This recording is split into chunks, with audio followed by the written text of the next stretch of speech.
Katambay, magandang umaga at maligayang pagbabalik sa Katambay Official Vlog. Ito, andito tayo sa may Earnshaw Street, sa may barangay 458.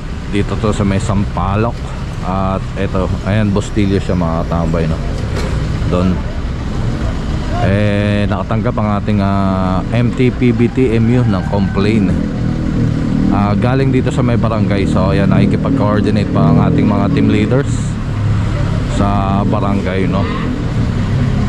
So ayan, tingnan natin kung ano magiging ganap ngayong araw na to. So magbabalik ang Katambay Official Vlog.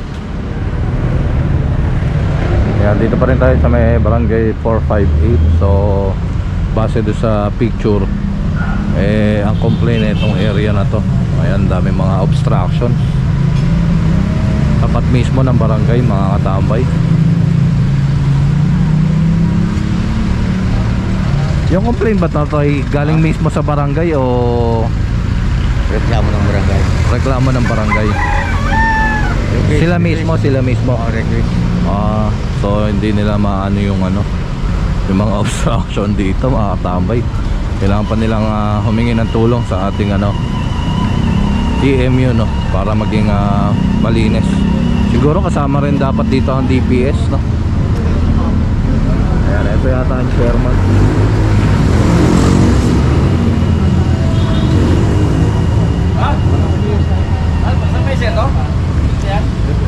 Ayan, siya nga si chairman. Ito po tayo yung complaint. Ito po. Oo nga, ayan.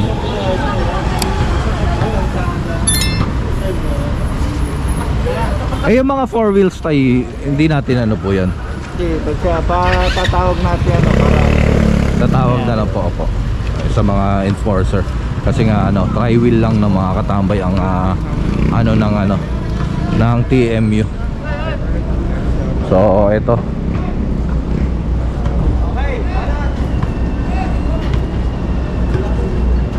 May mga junk shop pa pala rito, kaya pala.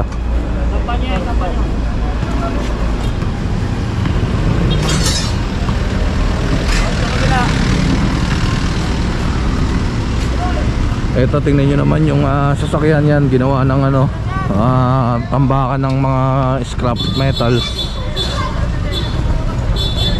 Ito.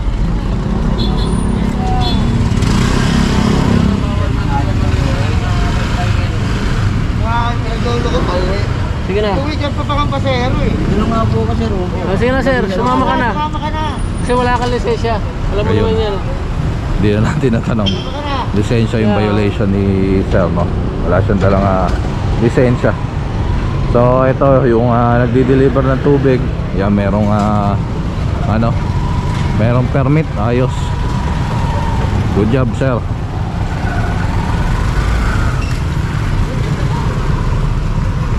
Ayan, meron namang palang mga driver to mga sasakyan, kaya yan, tinatanggal na.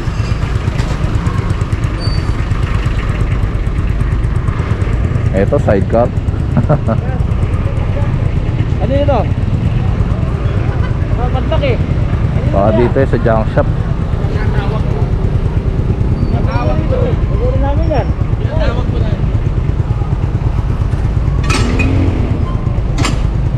Pwede po tayo, tanggalin mo rin na. Umaandar pa naman pala to, no? Ginagamit na panghakot. So yan, maganda rito DPS ng mga katambay, no? Yan, no?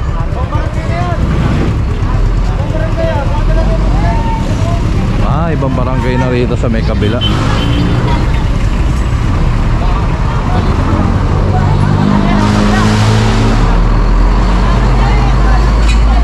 Ayan, pati itong sidecar kumpiskado na rin.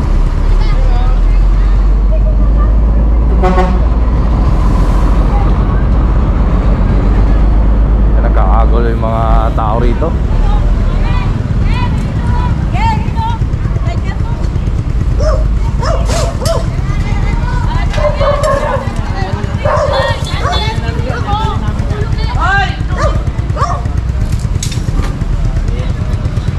Ito yung junk shop ang pinaka rito, no?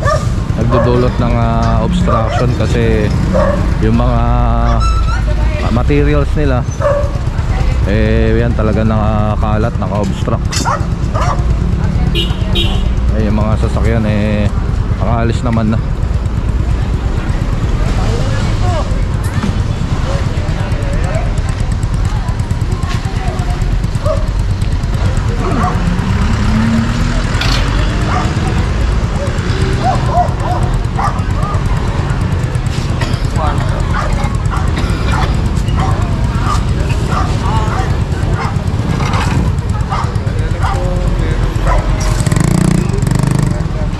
Kasama lang tayong DPS, yan mga kukumpres kayo yan. Talagang hakot, kung hakot din yan, no? Kung hindi naman gusto nila MMDA. Ayan. Grabe oh. Biyahe pa kaya to. Tingnan nyo, sobrang bigat ng karga oh.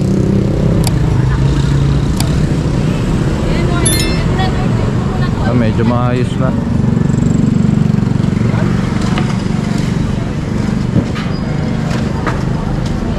Ito siguro ginagamit sa mga kalakal naman. Hindi na namin bibigay yan. Ayan, meron na tayo piso. Maganda yun, may piso. Mula sa gilid.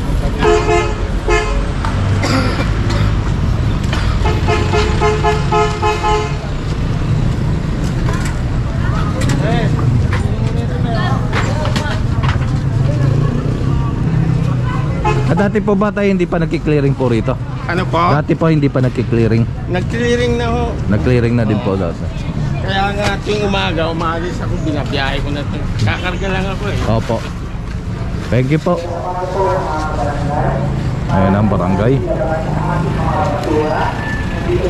Tatawag ng basura.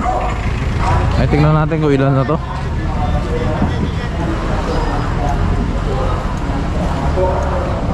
Ito yung sidecar, baka na rin to, no?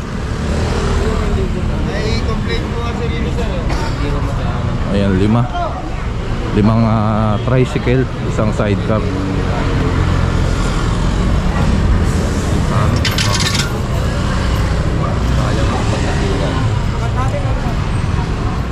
Ito nakalak pa to, kaya ayan na iaangat.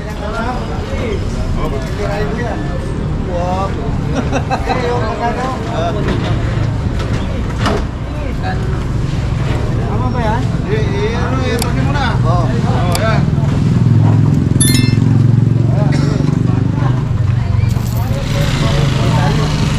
Si Chairman Flores.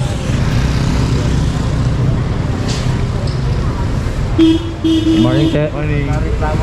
Oo nga po ang nagreklamo po yun. Hindi naman nagalaw yun. Kasi ginawa ang gang shop yun eh. Hindi na maalis yung plate, balik-balik hindi na maalis yung dyan. Nagyayan ko na po pag binalik pa nila. Mamaya babalik na ulit ako. Ay, yung sasakyan po, Che, hindi po talaga maalis yan. Sinasabi niya, di-deliver daw siya tuwing maaga. Ayun. Ayun nga po yung obstruction.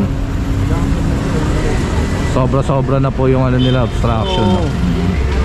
Ayun pala yung pinaka ni chairman. Kasi ito mga ito, bumabiyahe Problema. naman sa umaga. Pag gabi ko na sila pinaparada. Pag umaga bumabiyahe naman sila. Opo. Ayun mukhang Ay, nag-tricycle ko dyan, dalawa na huli sa akin eh. Sa kaya. Pinabayaan ko lang. Ay, pinakakaya naman na Dapat siguro binabatong complaint na to sa DPS. No? Iba naman ako sa DPS. Opo. Kasi ito TMU, puro mga tricycle po Kaya nga, talaga. diba, ba't DPS ko binaba, ba't yun na ganyan? TMU pumasok. Opo. Ayun no, kung tama lang ako, siguro mga katambay dapat dito DPS no?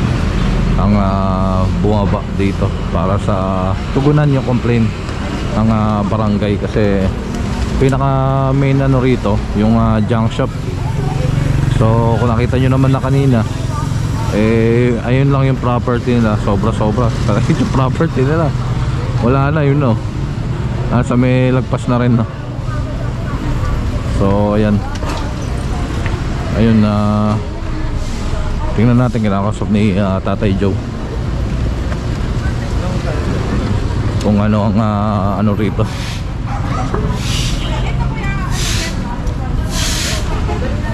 Ayan, no, obstruction pa rin, di ba? mali ng ano, ng baba rito. Hindi lang natin alam. Siguro nakita doon sa picture. Yung picture kasi ang ano, mga sasakyan, no, mga sasakyan dapat ito mismo pinicturean yung junk shop para makita yung mga obstruction na yan. Ayan.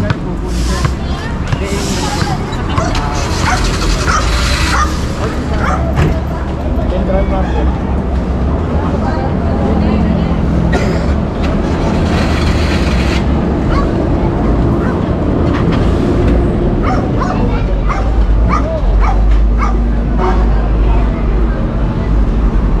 Sabi na naman din ng may-ari ng junk shop, nagkaroon naman din ng clearing na rito, no, dati.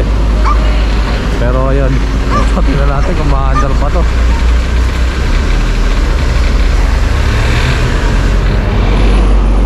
Hirap na sumindi kanina, no, kung araw-araw yan umaalis dito, sisindi rin naman agad yan, no.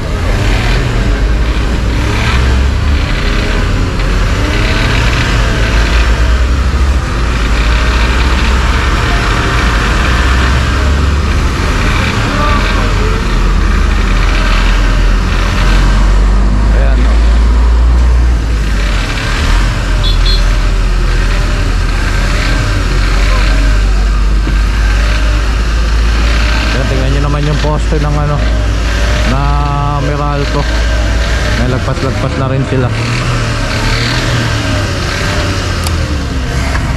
Wala nang setback, wala nang bangketa. Mukhang delikado pa to.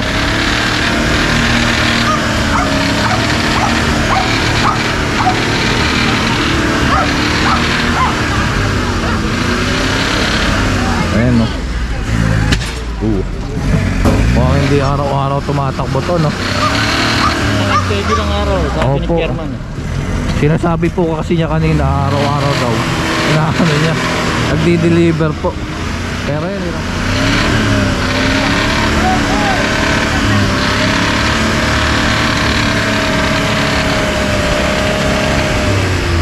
ayan na, oh.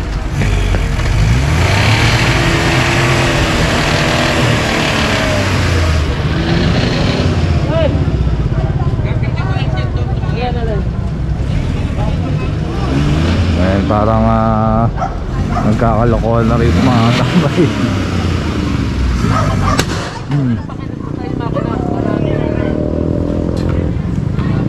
Wala na, kumatok na.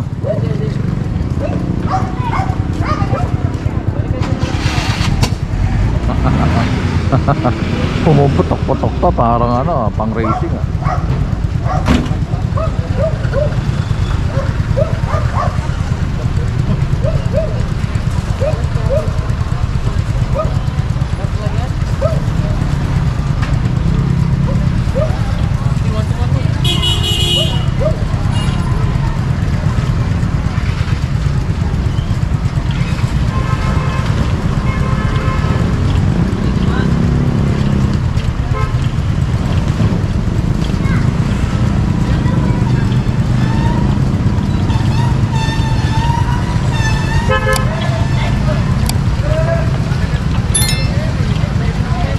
hirap na nga no?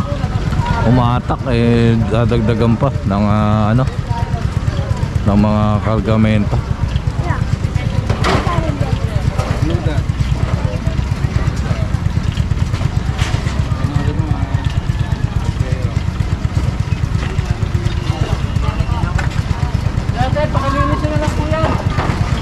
Tingnan nyo rin naman to, oh.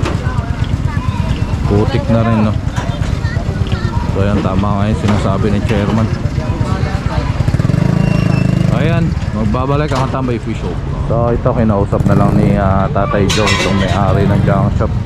Siguro gagawan din ng report, no, ng ating TMU itong sitwasyon dito. Kaya siguro ang susunod na ibababa na lang dito yung DPS kung mga ganito mga obstruction ang problema, no.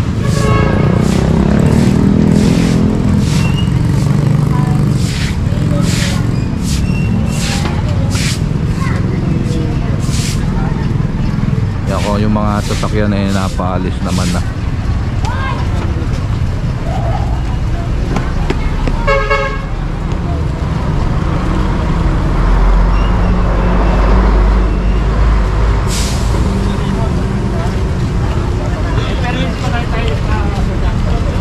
Hindi naman po actually jack shop yan. Kasi nga ako, retired na ako.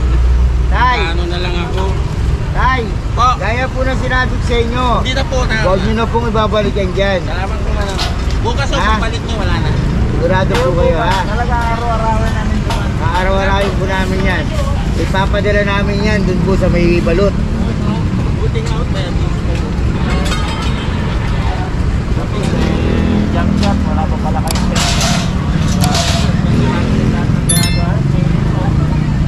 Nakaipak na ba?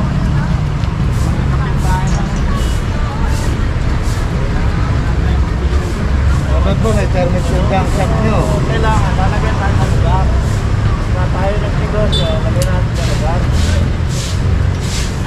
Hindi yung nakakapermito tayo sa kapwa natin. Ayan, kagaya ng sinasabi natin lagi, hindi masamang magtrabaho. Si tatay, jump shot niya. Ayan, wala permit. Dapat nasa ayos yung ating trabaho. Sumusunod tayo sa batas kasi meron tayong rules and regulation, no, na dapat sundin. Hindi pa pwedeng tayo lang ang nagpapasyak kung ano ang gagawin natin. Katulad ng mga tricycle, eh yan, kailangan nilang kumuha ng permit, lisensya bago pumasada, no.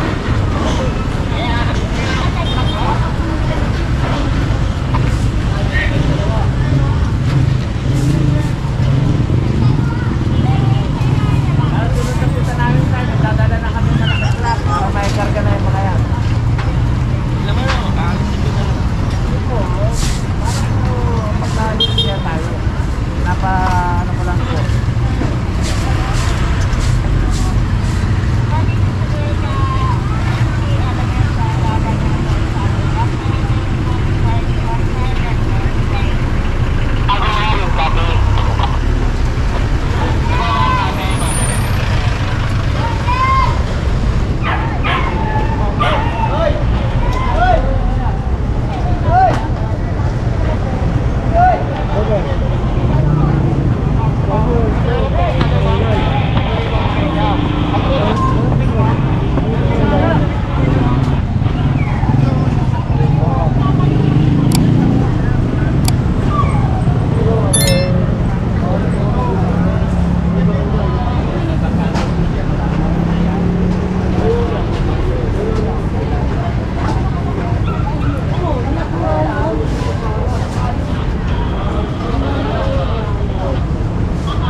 Ang dami pa.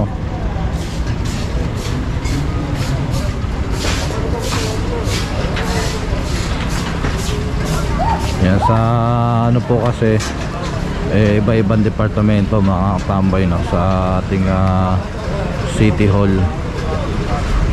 So meron tayong TMU kung yun sila yung nag-ano ng mga tri-wheel, yan yung lagi natin kasama, mga tricycle. At meron tayong mga DPS, yun naman yung mga obstruction, hawkers yung sa mga vendors. Ganun din naman yung DPS, no, sa mga vendors din naman yun. Tapos demolition. So dahil ito mga obstruction, mas maganda siguro dito DPS. Pero yan, sinabihan naman na nila Tatay Joe, at gagawa rin yan ng report, no, kung ano yung naging action dito. So ayan, yung tricycle, yun may sidecar, 5 tricycle at isang sidecar, no, na dipadjak. So ayan, dadalhin na yan sa ano. So ayan mga katambay, maraming salamat sa inyong pagsuporta at lalo na sa panonood ng Katambay official vlog. Please kindly like, comment, share and subscribe. At pakit nyo na rin ang notification bell para updated ka. Mabuhay kayo lahat, hanggang gusto nyo. God bless everyone and peace out.